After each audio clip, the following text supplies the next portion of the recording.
आइए आज हम भौतिक विज्ञान का शिक्षा शास्त्र जो बीएड कक्षाओं के लिए बहुत ही महत्वपूर्ण टॉपिक है और हमारी फर्स्ट यूनिट का सेकंड पार्ट है। इससे पहले एक वीडियो हम आपको पहले ही बना चुके हैं, यदि आपने वो वीडियो नहीं देखा तो उसको भी जरूर देखें। और यदि आप हमारे चैनल पर पहली बार आए, पहली बार विजिट करें, सब्सक्राइब नहीं किया है तो सब्सक्राइब भी जरूर कर लें, क्योंकि यहाँ पर आपको इसी प्रकार से जो बीएड की फिजिकल साइंस और मैथमेटिक्स की सारी जो पैडागोजी है उसके बारे में हम आपको समझाएंगे। तो आइए शुरुआत करते हैं। आज का हमारा टॉपिक है भौतिक विज्ञान के विभिन्न क्षेत्र। सबसे पहले हम जानते हैं कि भौतिक विज्ञान है क्या। भौतिक विज्ञान वह विज्ञान है जिसके अंतर्गत हमारे परिवेश में जो घटनाएं घटित होती हैं उन घटनाओं का हम कारण सहित अध्ययन करते हैं, कार्य कारण सहित अध्ययन करते हैं। उसी को हम क्या कहते हैं, भौतिक विज्ञान फिजिकल साइंस के नाम से जानते हैं। तो सबसे पहले हम देखते हैं भौतिक विज्ञान के विविध क्षेत्र, various scope of physical science. सामाजिक व व्यवहारिक विज्ञानों के क्षेत्र में विज्ञान, यानी जो हमारे सामाजिक और व्यवहारिक विज्ञानों के क्षेत्र हैं, तो सामाजिक और व्यवहारिक विज्ञान के क्षेत्रों में के अंतर्गत हम देखो अर्थशास्त्र है, नागरिक शास्त्र है, हमारी जो ज्योग्राफी है, शिक्षा मनोविज्ञान है, इन सभी का अध्ययन करते हैं। तो इसके लिए भी हमें विज्ञान शिक्षण की आवश्यकता होती है। जैसे मान लीजिएगा हमें पृथ्वी विज्ञान के बारे में जानना है, ज्योग्राफी पढ़ रहे हैं, तो पृथ्वी की गणनाओं को करने के लिए हमें जो साइंस है उसका पता होना चाहिए। हमारा पर्यावरण है, उस पर्यावरण में हमारी जो गैसें हैं उनका क्या कॉम्बिनेशन है, उसके लिए हमें फिजिकल साइंस की आवश्यकता है। ऐतिहासिक घटनाओं को जानने के लिए आजकल हम जानते हैं कि जो कार्बन 12 तकनीकी से हम हमारी जो ऐतिहासिक घटनाएं हैं उनके बारे में जानते हैं। कुछ अवशेष मिले हमें, जो जीवाश्म मिले हैं, उनको अध्ययन करने, उनका जो अध्ययन किया जाता है वो हमारी साइंस तकनीकी पर उनकी जो आयु पता की जाती है कि यह कितने समय पहले की घटना है। तो इस प्रकार से हमारे जो जितने भी विषय हैं जो सामाजिक विज्ञान से जुड़े हुए हैं उनमें भी हमें साइंस की आवश्यकता निश्चित रूप से होती है। अंतरिक्ष के क्षेत्र में विज्ञान, यानी जो हमारे अंतरिक्ष अनुसंधान केंद्र हैं, जैसे अमेरिका का नासा है, हमारे भारत का इसरो है, यहाँ से जितने भी कार्य किए जाते हैं वो सारे के सारे विज्ञान पर आधारित हैं। जितने भी सैटेलाइट लॉन्च किए जाते हैं वो सारे के सारे विज्ञान पर आधारित ही, वैज्ञानिक तकनीकी पर ही आधारित हैं। हम उनको विभिन्न प्रकार के कक्षाओं में स्थापित करते हैं, जो हमारी पृथ्वी की कक्षाएँ हैं, और वहाँ से पृथ्वी पर उपस्थित बहुत सारी जानकारियाँ एकत्रित करते हैं। तो हमारे जो अंतरिक्ष अनुसंधान हैं उनमें विज्ञान की बहुत महत्वपूर्ण भूमिका है। आपने नाम सुना होगा कल्पना चावला और सुनीता विलियम्स का, जो अंतरिक्ष में बहुत समय तक रह के आई। विशेषकर जो सुनीता विलियम्स हैं उनके नाम सबसे अधिक समय अंतरिक्ष में बिताने का रिकॉर्ड है। अगला है कंप्यूटर के क्षेत्र में विज्ञान। तो आज का जो युग है कंप्यूटरी युग है। कंप्यूटर की सबसे पहली खोज कहें या उसका निर्माण 1945 में हुआ था। तो बहुत ज़्यादा लंबा समय नहीं हुआ है, लेकिन फिर भी इसने इतनी प्रगति की है कि कोई भी क्षेत्र इससे अछूता नहीं है। बिना कंप्यूटर के हम हमारे इस समय के समाज की कल्पना भी नहीं कर पाते हर जगह। लेकिन उस कंप्यूटर में भी हमें वैज्ञानिक तकनीकियों का ही इस्तेमाल किया गया है। सबसे पहले बहुत बड़े बड़े कंप्यूटर थे, फिर वैज्ञानिकों ने अपनी जो वैज्ञानिक तकनीकी है, इलेक्ट्रॉनिक वैज्ञानिक है, उसमें जो इलेक्ट्रिसिटी है उसके तारों की जगह चिप्स बनाए, चिप्स बना के उस पर तारों की वायर को उस चिप्स पर ही समाहित कर दिया। तो विज्ञान की जो कंप्यूटर है उसमें भी हमारी जो विज्ञान है वो महत्वपूर्ण भूमिका निभाती है।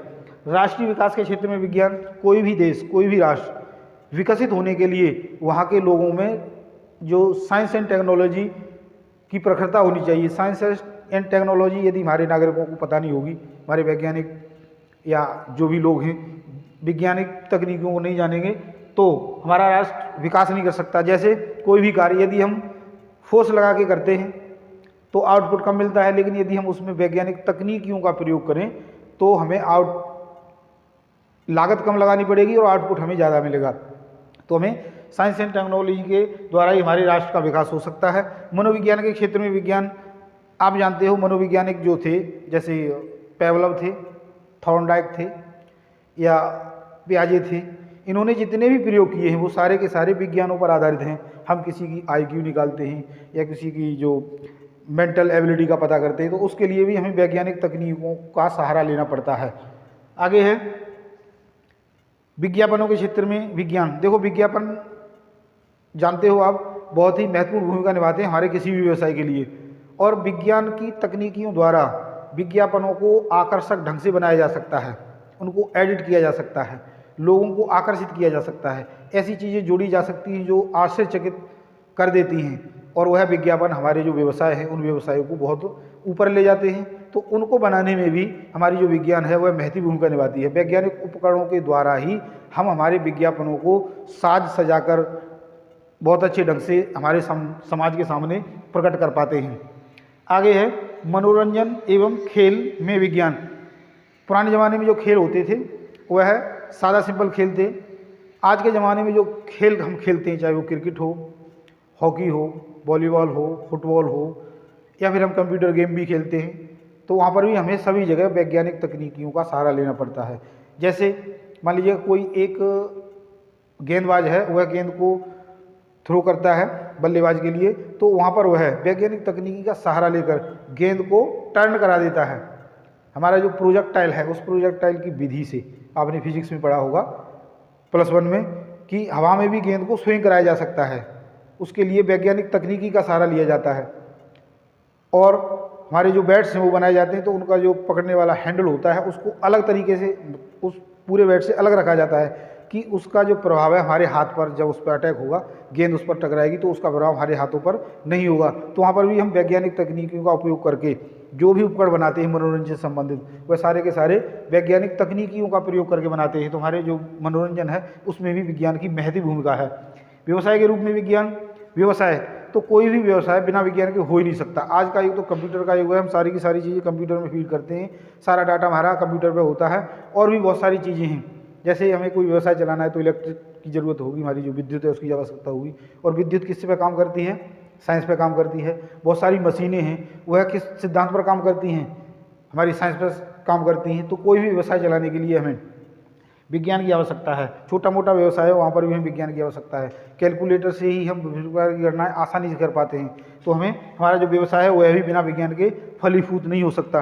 राष्ट्रीय सुरक्षा के क्षेत्र में भौतिक विज्ञान, राष्ट्रीय सुरक्षा यानी हमारी जो राष्ट्रीय सुरक्षा है उसमें हम जानते हैं कि हम जो हमारी प्रत्येक राष्ट्र अपने राष्ट्र की सुरक्षा के लिए सेनाओं का इंतजाम करते हैं। 3 प्रकार की हमारी सेनाएँ हैं, थल सेना, जल सेना और वायुसेना।